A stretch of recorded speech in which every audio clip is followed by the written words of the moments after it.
I want to appreciate your time. I think we're getting near your 15-minute limit. Um, Yeah. is there anything you want to say in wrapping this up?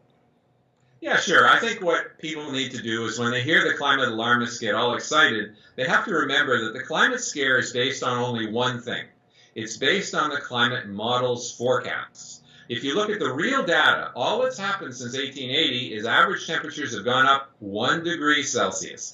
The extreme weather database of the National Oceanic and Atmospheric Administration shows that most of the records for most highest temperature, lowest temperature, most of those records were set in the 1930s. Okay, at least by far the majority. That was when they set. Give you one example really quick. In the 21st century, last time I looked at the database just a few weeks ago, there were only two states that set their maximum temperature record in the 18 years of the 21st century. That was South Carolina and South Dakota. You go back to 1936 and you have over a dozen states, I believe it was 15 states, that set their high temperature record. So the bottom line is the data does not show that we're experiencing unusual climate change. Sea level continues to rise at a typical 8 inches per century rate. You know, there is no increase in hurricanes. In fact, we just set a record for the longest period without hurricanes hitting landfall until the recent ones. And so the whole climate scare is based on the computer models. So people should then say, how well do they match the data? If you look over the last few decades, you're finding the models were forecasting 3 times the warming that actually occurred. And yet, based on that computer model, those computer models, they're spending $1 billion a day. You know, so it's criminal. And think of all the things you could do with that money. So that's my final message: is that the climate scare is based on computer models that don't work. Now, what was the ocean's highest level in recorded history? I'm not sure exactly. I imagine that would have been when there was no ice on the planet at all, and that's important for people to understand. There have been times in Earth's history where there was no ice anywhere, even in the high mountains. There have been other times where some scientists say the whole planet was covered with ice. And so you'd be seeing changes in the elevation of the ocean of hundreds of meters, How okay? is that my fault? Because I know I'm guilty of some of that. So how did I cause the oceans to retreat and then raise? Because Yeah. the entire greenhouse or the entire environmental movement is based on guilt, that I'm guilty of something. So Well, how did the I other cause the oceans to be record highs and record lows? Not at all. In fact, the only thing you're guilty of is increasing the plant photosynthesis substance, carbon dioxide, which is helping feed the world. You know, there are people who say that we had better hope CO2 continues to rise so we can feed all the billions of people that are going to be born over the next century. So you're guilty of a good thing.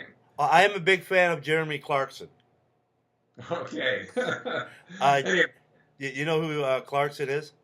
I've heard of him. I don't know much about him. He was the star of a show called Top Gear, and he's now does Grand Tour, and he's made that point multiple times that he's doing the Earth a favor by putting out more CO2. He likes to race cars and high horsepower, and he's like, I'm saving the planet. And he even tried to replace this muffler with a greenhouse that he towed behind the car and sent the CO2 directly into the trailer.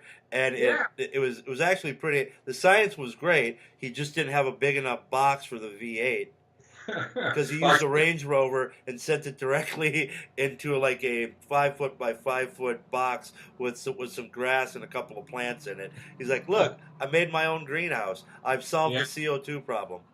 I'll have to look them up, but you know, I'll just say one quick other thing, and that is that when people hear 1,200 parts per million for plants, they think, oh my God, that must be so dangerous for humans.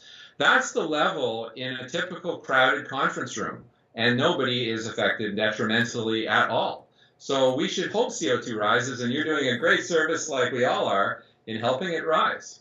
How would you measure that? Let's say, okay, you're talking conference room. I like music. I go to a concert. There's 16,000 people in an arena for 4 or 5 hours, screaming, Yeah. breathing heavily.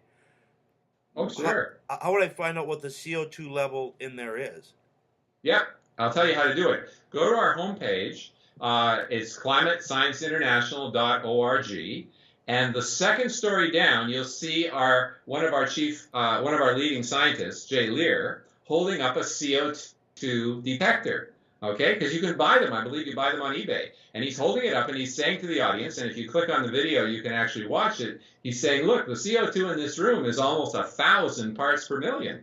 So that's where people can get an idea. And he was saying that you can just pick these up. I believe it was on eBay. I will do that. I'm going to put a link on my page so you can see your own personal CO2 and see how good it is for your plants. Yeah. I appreciate your time. And let's do this again. I'll edit this up, post it, and then if you want to make any other comments, I'm going to interview Tim again. It went very well. And anything I can do to help support you guys. And by the way, are you being sued? Not me yet. Oh, yeah. Well, you're confident. I like that. That's right. I know some of our scientists have had death threats, so I'm happy to say I haven't had any, so that's good. Well, I look forward to being sued and getting a couple of death threats because that means I'm standing up for something. Exactly. Yeah. Well, it's good talking to you, Tim. Thank you very much. Thank you.